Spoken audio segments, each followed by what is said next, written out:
Deuses são uma criação dos homens para dar respostas àquilo que eles têm medo de dar a si mesmos.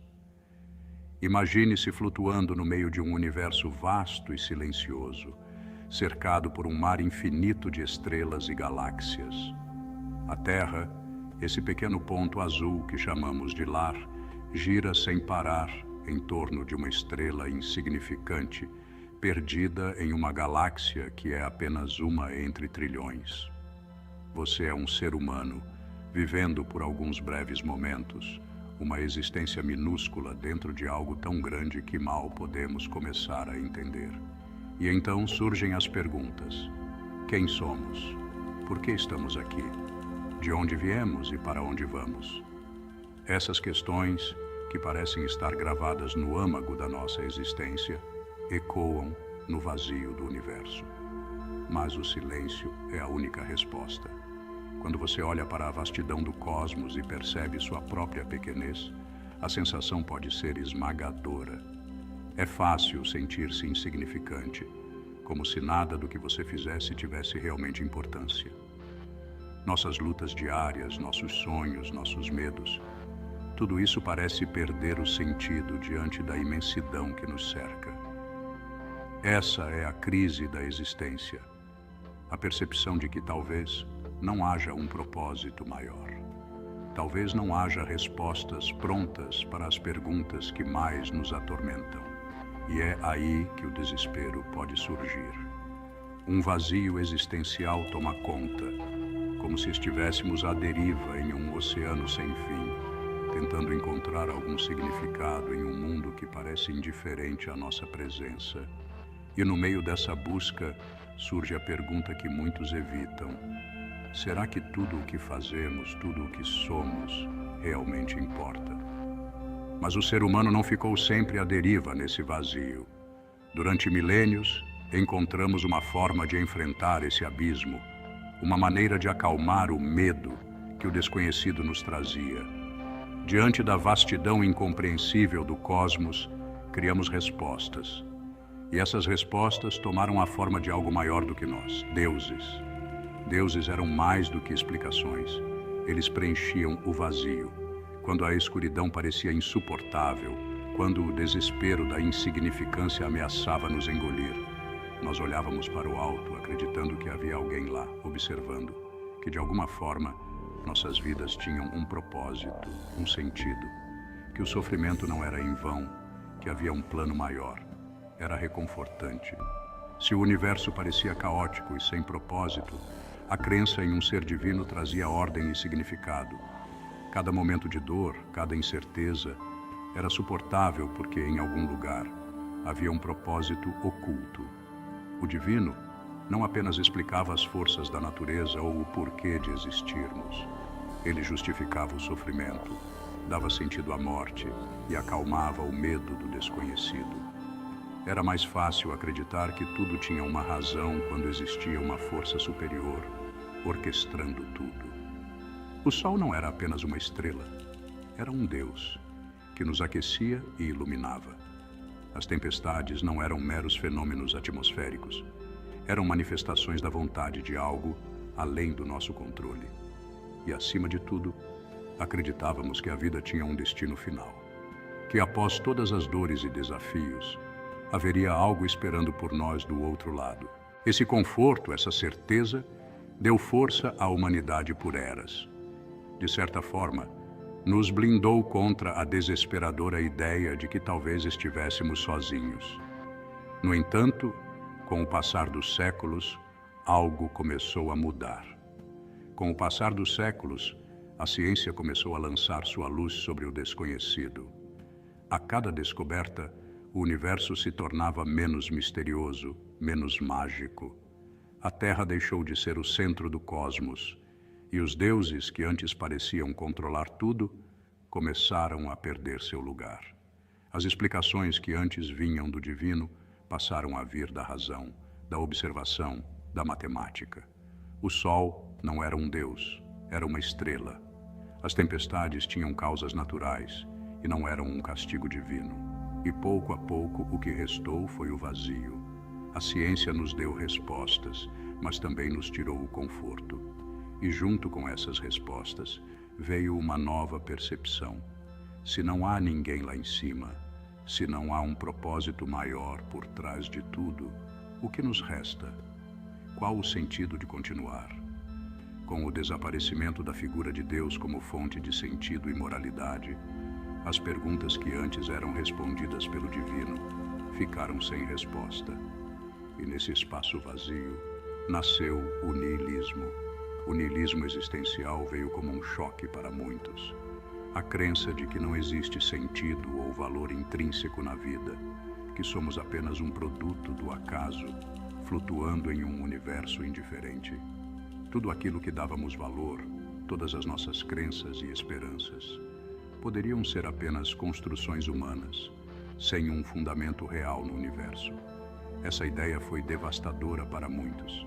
Se não há um propósito maior, por que continuar? Se nossas ações, nossos sonhos não têm nenhum valor além daquele que nós mesmos damos a eles, o que impede o desespero de nos consumir? Afinal, se a vida não tem sentido, o que nos resta? A sensação de vazio, de estar perdido, tornou-se uma realidade para muitos. O niilismo cresceu como uma sombra que seguia o avanço da ciência. Quanto mais entendíamos o universo, mais percebia-se que ele não se importava com nossa existência. Foi nesse ponto, no auge do questionamento e do vazio existencial, que Friedrich Nietzsche entrou em cena. E, ao contrário do que muitos pensam, ele não era um nihilista. Pelo contrário, ele foi talvez um dos maiores críticos do niilismo, embora tenha se tornado famoso por uma de suas frases mais mal interpretadas: Deus está morto.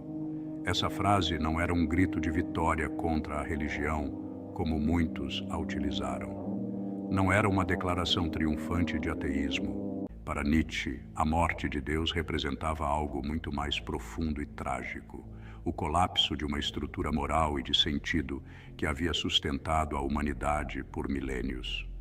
Deus, como símbolo de tudo aquilo que nos dava um propósito, estava morto. Mas não porque a ciência ou o ateísmo o mataram, e sim porque, para a sociedade, o conceito de Deus havia se tornado insustentável, insuficiente diante das novas realidades. Com a morte de Deus, Nietzsche via o surgimento de um grande vazio. Se antes o divino preenchia nossas vidas com significado, agora restava apenas um abismo de incertezas. Esse vazio, ele acreditava, deixava a humanidade à beira do niilismo, à beira de acreditar que nada mais importava, que a vida não tinha valor. Mas Nietzsche não parou aí. Ele não aceitou esse destino. Para ele, o niilismo era uma fase de transição, algo que precisava ser superado. Se os antigos valores e sentidos haviam ruído, então cabia ao ser humano criar novos. Ele acreditava que o ser humano era capaz de preencher o vazio deixado pela morte de Deus com algo maior, com valores que ele próprio criasse, com um sentido que nascesse de sua própria força de vontade. Ele chamou essa superação do niilismo de niilismo ativo. Em vez de sucumbir à desesperança, Nietzsche acreditava que deveríamos encarar o vazio de frente e usar nossa liberdade para criar. Criar arte, filosofia, literatura, criar, acima de tudo, novos significados para nossas vidas. O ser humano deveria se tornar o criador do seu próprio destino, viver de forma autêntica, sem depender de verdades absolutas impostas de fora. Nietzsche via nisso um caminho de superação. Se antes o ser humano vivia à sombra de Deus, agora, sem essa sombra, ele era livre para se tornar o que quisesse, livre para inventar, para experimentar, para dar à sua própria vida o sentido que ele escolhesse. E é nesse ponto que Nietzsche faz uma distinção crucial entre o niilismo passivo e o niilismo ativo. O niilismo passivo é a rendição. É quando você olha para o vazio, percebe que a vida não tem um sentido intrínseco e simplesmente aceita isso de forma apática. Deixa-se levar pela correnteza. convencido de que nada importa, que nada do que você faça pode mudar a realidade de uma existência sem propósito. Nesse estado, o desespero se transforma em uma paralisia silenciosa. É como se, ao perceber o abismo, você simplesmente desistisse de lutar. Muitos vivem assim, resignados, sem tentar superar o vazio. Mas Nietzsche não queria isso. Ele viu no niilismo passivo um perigo, uma decadência da vitalidade humana. Para ele, viver sem propósito não era uma solução, era uma doença da alma. Aceitar o niilismo passivo era um caminho para a estagnação, para uma vida de mera sobrevivência, sem paixão, sem criação, sem autenticidade. E é aqui que entra o niilismo ativo. Para Nietzsche, o niilismo ativo é a resposta ao vazio. É quando você encara a falta de sentido com coragem, sem fugir ou se render, e decide fazer algo a respeito. Não há valores ou verdades absolutas. Ótimo, então crie os seus. O universo é indiferente à nossa existência? Perfeito, porque isso significa que somos livres para moldá-la da maneira que quisermos. O niilismo ativo é um ato de criação, de superação. Ele nos chama a inventar novos valores, novos significados para nossas vidas, através da arte, da filosofia, da ciência, da cultura, de qualquer forma de expressão que nos permita dar sentido à nossa própria existência. Não se trata de encontrar um propósito pré-determinado, mas de construir um. Trata-se de abraçar a liberdade que o vazio nos oferece, de viver com autenticidade, sem depender de um sentido imposto de fora.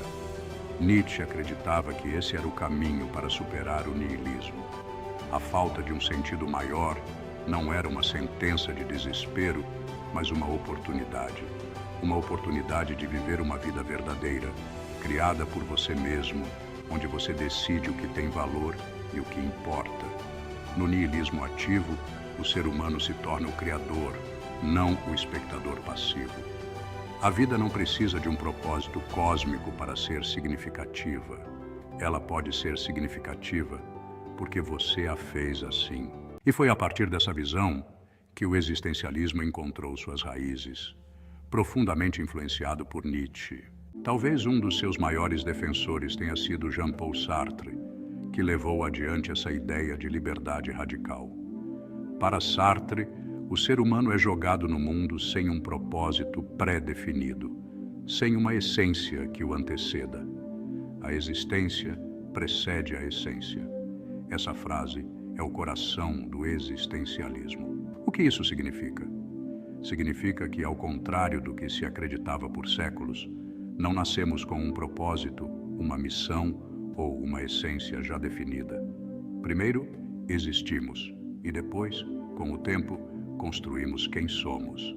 Decidimos o que nos define, o que é importante para nós. Não há um plano maior que nos diga o que devemos ser. Nós mesmos criamos esse plano, esse significado. Essa ideia coloca uma liberdade assustadora nas mãos de cada ser humano.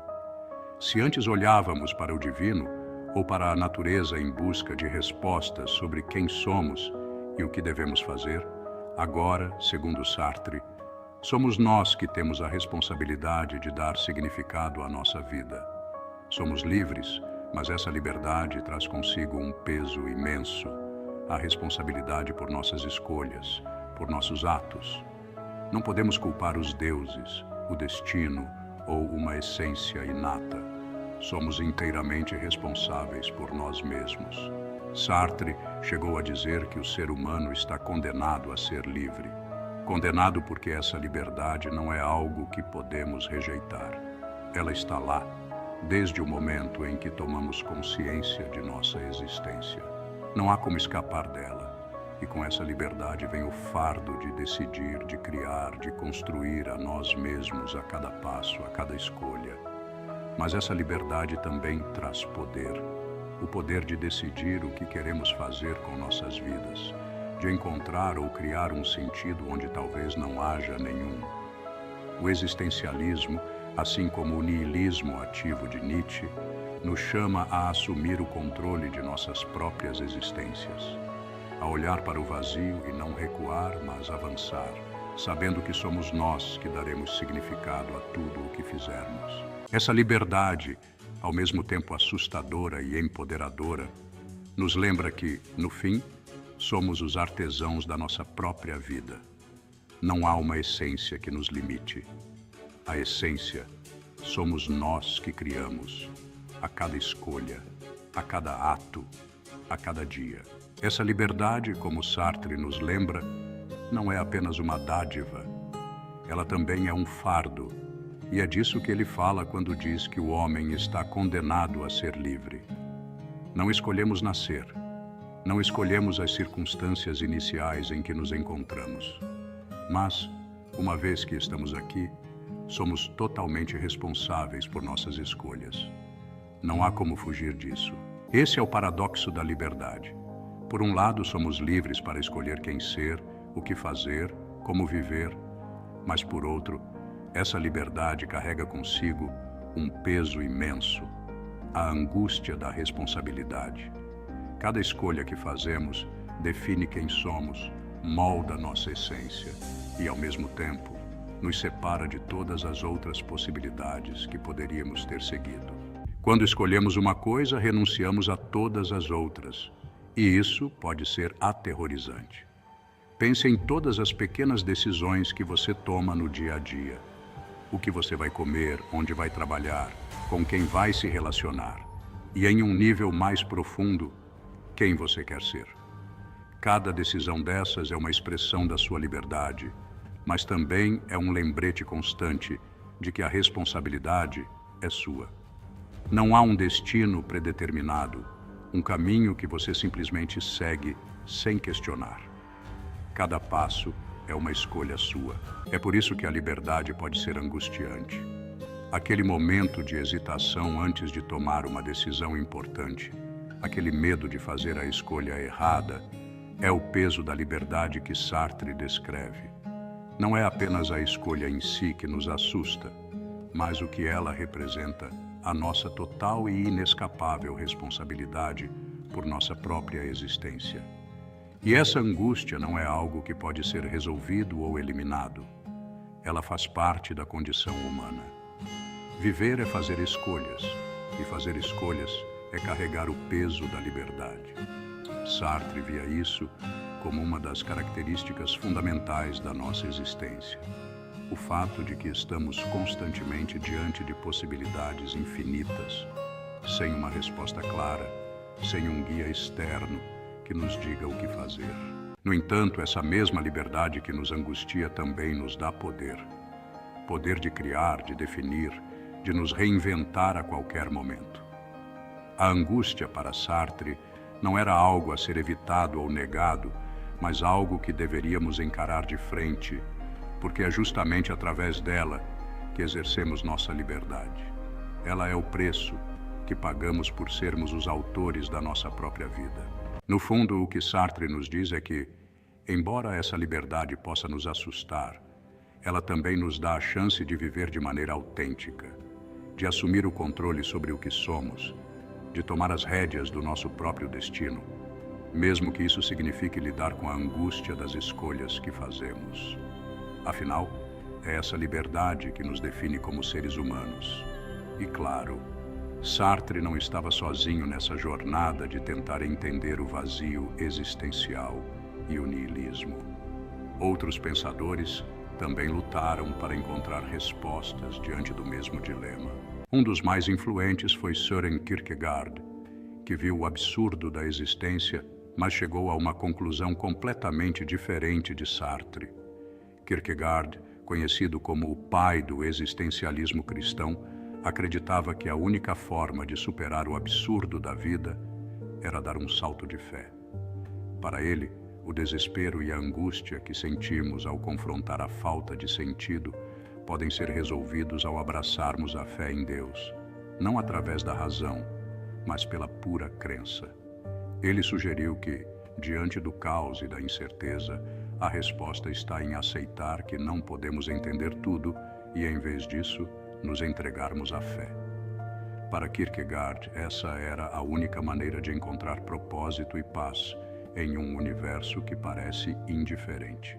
Por outro lado, temos Albert Camus, que rejeitou completamente essa ideia. Camus, que via o mundo como um lugar essencialmente absurdo, se recusou a aceitar que a fé em Deus fosse a resposta. Ele não acreditava em soluções fáceis ou consoladoras. Para ele, o absurdo da existência era inegável, mas ao contrário de Kierkegaard, Camus não achava que deveríamos buscar uma fuga desse absurdo.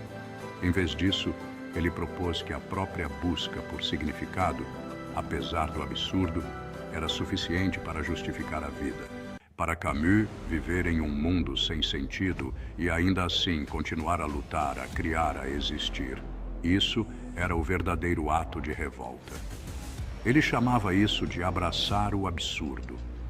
Segundo Camus, o fato de a vida não ter um sentido intrínseco não é algo que deve nos desanimar. Ao contrário, é uma oportunidade para nós criarmos o nosso próprio significado, sem precisar recorrer à fé ou a qualquer sistema externo. Camus via isso como uma forma de liberdade. Sim, o universo pode ser indiferente e desprovido de propósito, mas isso não significa que nossas vidas não possam ter valor. O valor vem do que fazemos, de como enfrentamos essa realidade. Ele argumentava que viver plenamente, abraçando o absurdo e criando nossas próprias respostas, era a forma mais autêntica de existir. Esses dois pensadores, Kierkegaard e Camus, representam dois caminhos completamente diferentes em resposta ao niilismo. Um sugere a fé e o outro, a aceitação corajosa do absurdo. Kierkegaard saltaria cegamente para os braços de Deus, enquanto Camus se recusaria a pular, optando por continuar andando, mesmo sabendo que o chão poderia desaparecer a qualquer momento. No final, ambos reconhecem o vazio, mas oferecem diferentes formas de enfrentá-lo. Kierkegaard vê a fé como um refúgio, enquanto Camus vê o confronto com o absurdo como um ato de liberdade. Para cada um de nós, a escolha de como reagir a esse vazio permanece aberta. Uma liberdade que, como já vimos, pode ser ao mesmo tempo libertadora e angustiante. E no fim, o que fica claro é que a busca pelo significado da vida não tem uma resposta definitiva, nem simples. Não existe um caminho único ou uma solução clara que possa resolver o dilema do absurdo da existência. Cada pensador, cada filósofo ofereceu uma perspectiva diferente. E mesmo com todas as suas contribuições, a resposta continua em aberto. A complexidade dessa questão não é algo que podemos resolver com uma fórmula, uma receita pronta. O vazio existencial, esse abismo de incerteza, é algo que todos, de alguma forma, temos que encarar. Mas a beleza dessa busca está justamente na liberdade que ela nos oferece. A liberdade de decidir como encarar esse vazio. A liberdade de dar o nosso próprio significado à vida. Para alguns, esse significado pode vir através da fé, como sugerido por Kierkegaard. Para outros, pode ser a aceitação do absurdo, como Camus nos ensina. Para outros ainda, talvez seja através da criação de valores próprios, como Nietzsche propôs. Mas no final das contas, o que importa não é encontrar uma resposta única, mas sim encontrar uma maneira pessoal de lidar com a incerteza e de viver com ela. Talvez, no fundo, o sentido da vida não seja algo que se encontre como se fosse um destino a ser alcançado.